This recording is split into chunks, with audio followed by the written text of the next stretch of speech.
কেইবাটাও সিদ্ধান্ত লোৱা হৈছে, যি সিদ্ধান্ত অসমবাসীয়ে হয়তো বহুদিনৰ পৰাই বিচাৰি আছিল। আপোনালোকে জানে যে আমাৰ চৰকাৰে আপোন ঘৰ চৰকাৰী কৰ্মচাৰীসকলৰ কাৰণে আপোন ঘৰ নামেৰে এটা স্কিম আনিছিল, আঁচনি আনিছিল, আপোন ঘৰ আঁচনি। যি আপোন ঘৰ আঁচনিৰ জৰিয়তে চৰকাৰী কৰ্মচাৰীসকলে বেংক লোন লৈ তেওঁলোকৰ নিবাস বা তেওঁলোকৰ ঘৰ নিৰ্মাণ কৰাৰ সুবিধা পাইছিল।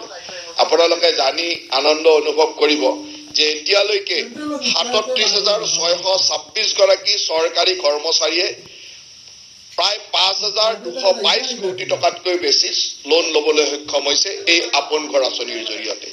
এই আপোন ঘৰ আঁচনিৰ জৰিয়তে ৩৭,৬২৬ গৰাকী চৰকাৰী কৰ্মচাৰীয়ে ৫,২২২ কোটি টকা লোন ল'বলৈ সক্ষম হৈছে।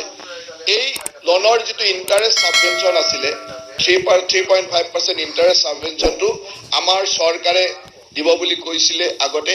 সেই মৰ্মে ১০৭.৩০ কোটি টকা এই বছৰৰ ২০২৩-২৪ বৰ্ষৰ বাজেটৰ কাৰণে আজি ইণ্টাৰেষ্ট ছাবভেনশ্যনৰ পইচাটো আজি ৰিলিজ কৰি দিয়া হৈছে, চেংচন কৰি ৰিলিজ কৰি দিয়া হৈছে।